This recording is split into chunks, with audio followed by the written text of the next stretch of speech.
অনেকের মনে এখন প্রশ্ন আসে যে আল্লাহ অবিচার করবেন না, এটা তো মানলাম, ন্যায় বিচার করলেও কেউ বাঁচবে না, এ আবার কেমন কথা?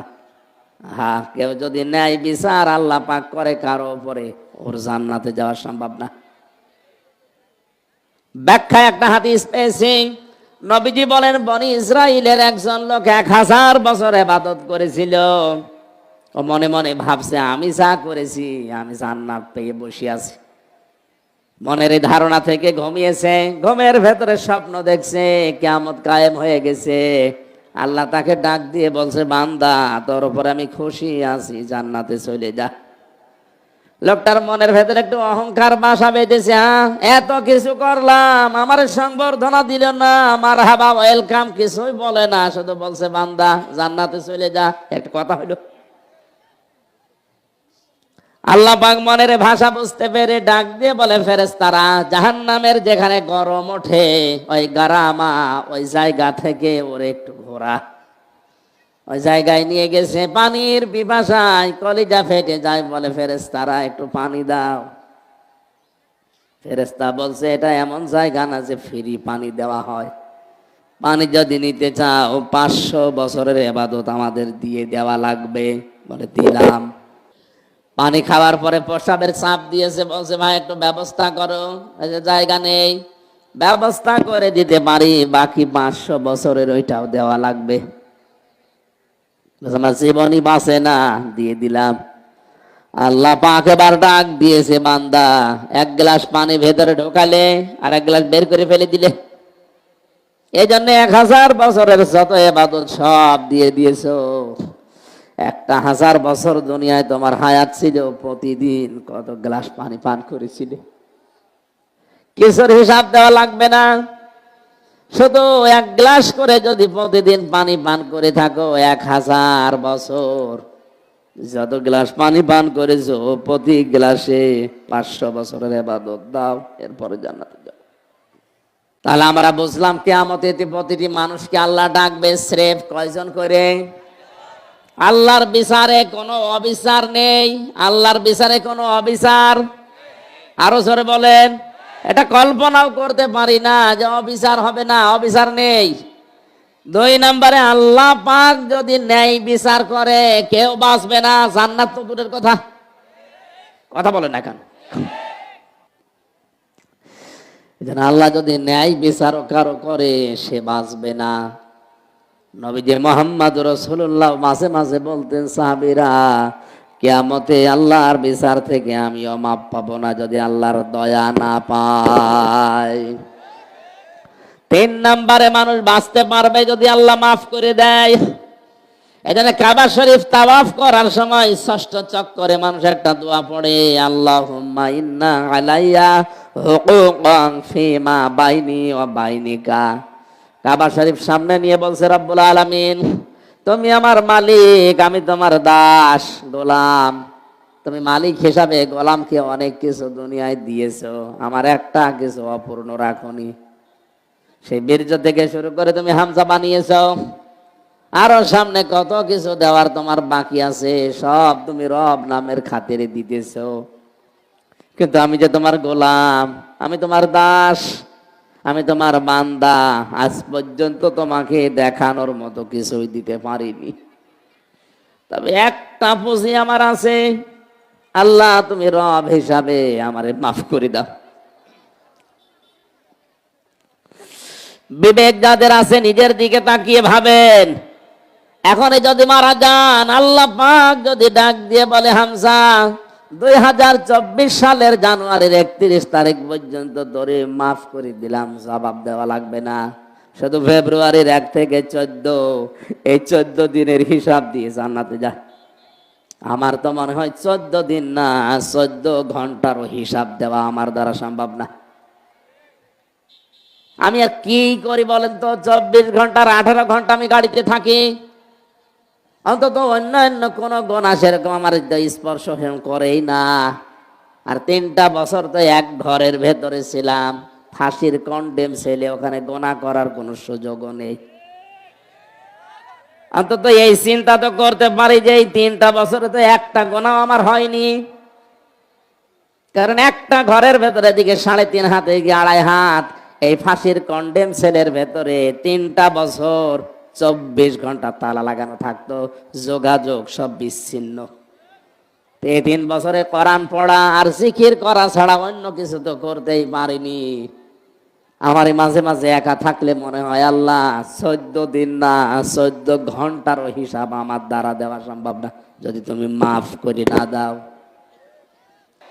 কিয়ামতে আল্লাহ বিচার ব্যবস্থা বসাবেন। এদের শিক্ষা হচ্ছে কিয়ামতে যখন আল্লাহ বিচার করার জন্য মানুষকে ডাকবেন, প্রতিটি মানুষকে ডাকবেন তার পীর সাহেবের সাথে।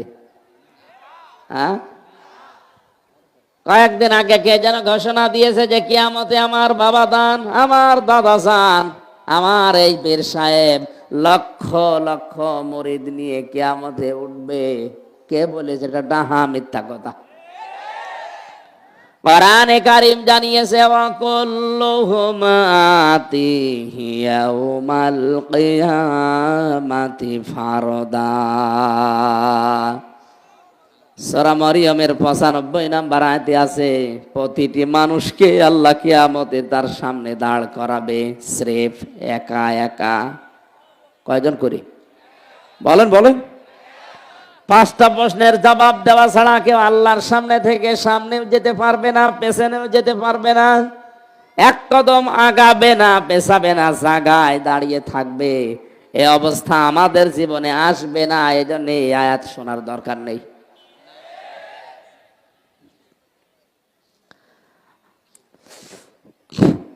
খলিফাতুল মুসলিমিন হযরত ওমর ইন্তেকাল হয়েছে 12 বছর।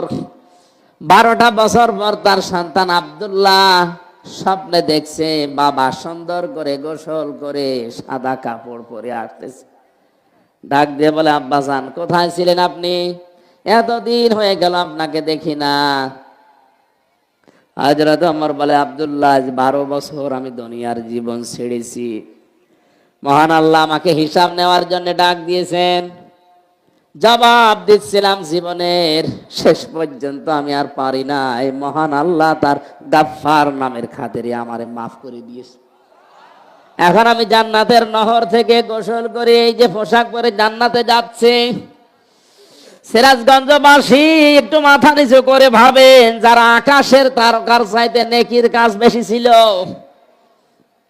নবীজি বলেন, কেউ যদি দুনিয়াতে আকাশের তারকা গণনা করে হয়তো একদিন শেষ করে ফেলবে, কিন্তু ওমর 26 বছর বয়সে মুসলমান হয়ে মরণের আগ পর্যন্ত কয়েক বছরে যে নেকির কাজের আঞ্জামগুলো দিয়েছে, কিয়ামত পর্যন্ত মানুষ ওমরের নেকি গুণে শেষ করতে পারবে না। জান্নাতের প্রতিটা দরজা তাকে ডাকবে। শয়তান যদি রাস্তা দিয়ে আসা দেখে হযরতে ওমরকে 40 দিন ওই রাস্তায় আর ভয়ে আসতো না। জান্নাতের গ্যারান্টি তিনি জিন্দা অবস্থায় পেয়েছিলেন। নবীজি বলেছেন, আনা খাতামান নাবিয়্যিন আলা নাবিয়্যা বাদি, আমি শেষ নবী, আমার পরে নবী আসবে না। কিন্তু নবী যদি আল্লাহ কাউকে পাঠায়, ওমর আল্লাহর নবী হয়ে যাবে। দেখেন তো কত কিছু বললাম। বিশ্বনবী একদিন হযরতে আয়েশা রাদিয়াল্লাহু তাআলা আনহা তার কোলে মাথা রেখে কোরআন তিলাওয়াত করছিলেন। হঠাৎ করে আকাশের দিকে তাকিয়ে বললেন, আয়েশা, ওই যে মিটি মিটি তারকা দেখতে পাও, এর চাইতে বেশি নাকি দুনিয়ায় একজন কামাই করে ফেলেছে। হযরতে আয়েশা মনে মনে করছিলেন, ওই লোকটার নাম মনে হয় নবীজি আমার বাবার নাম বলবে, আবু বকর। বিশ্বনবী বলেন, ওই লোকটার নাম জানতে চাও? বলে হ্যাঁ বলেন। বলে লোকটার নাম ওমর ইবনে খাত্তাব। হযরতে আবু আয়েশার মন খারাপ হয়ে গেল, কারণ ওইটা সতীনের বাবা। মেয়েদের আশায় থাক না কেন, সতীন সহ্য হয় না। নবীর স্ত্রীদের ভেতরে এইটা উনি বললেন, হে রাসূল, আমি মনে করছিলাম আপনি আমার বাবার নাম বলবেন আবু বকর, কিন্তু আমার সতীনের বাবা ওমরের নাম বললেন।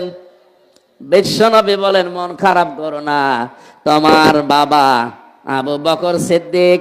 এই পৃথিবীতে আল্লাহ বাদে যদি আমি কাউকে বন্ধু হিসাবে গ্রহণ করতাম, তোমার বাবারে গ্রহণ করতাম। শুধু এতটুকুই তোমার বাবার পক্ষে না, সারা জীবন যা করে নেকি হয়েছে। তোমার বাবা আমাকে একটা রাত শুধু ওই হেরা গুহায় গাড়ে চড়ে যে পাহারা দিয়েছিল, একটা রাত, ওই এক রাতের পাহারা আল্লাহর কাছে এত বেশি পছন্দ হয়েছে, অমর শুধু না, তামাম দুনিয়ার মানুষের নেকি এক পাল্লায় দিলে ওই রাতের ওজন হবে না। আমি বোঝানোর বিষয় ছিল আমার এইটা। হযরত ওমরের এত গুণাগুণ শুনলাম, এত পাওয়ারফুল মানুষ, এই লোকটার যদি 12 বছর লাগে তারপর আল্লাহ তারে মাফ করে দিয়েছে, বলেন তো আমার আপনার কয় বছর লাগার কথা? এই জন্য আল্লাহ এই দিনটার নাম দিয়েছেন ওয়াত্তাকু ইয়াওমান তুরজাউনা ফীহি ইলাল্লাহ। ভয় করো ওই দিনকে, যেদিন সবাই আল্লাহর কাছে ফিরে যাবে। সুম্মা তুওয়াফফা কুল্লু নাফসিম মা কাসাবাত, প্রতিটি মানুষকে তার পারিশ্রমিক, তার অর্জনকৃত বিষয় আমি আল্লাহ গুনে গুনে দিয়ে দেব। আপনি যা করেছেন আমার এই 33 বছর বয়স, আমি যা করেছি, এখন যদি মারা যায়, আল্লাহর কসম, কোরআনে কারিমের আয়াত আমার 100 ভাগ বিশ্বাস আছে, আমি যা করেছি ঠিক ওইটাই আল্লাহ আমার হাতে তুলে দেবে। বলেন তো ওইটা যদি এখনই তুলে দেয়, আর আমি যদি পড়তে আরম্ভ করি, আমার তো এমনও লেখা আছে যেটা পড়ে মানুষকে শোনানোর মতো না। কথা বলে না কেন? আমরা নিজেদেরকে এই মুহূর্তে আল্লাহর ওই দিন আসার আগেই পরিবর্তন করি, বলেন আমি।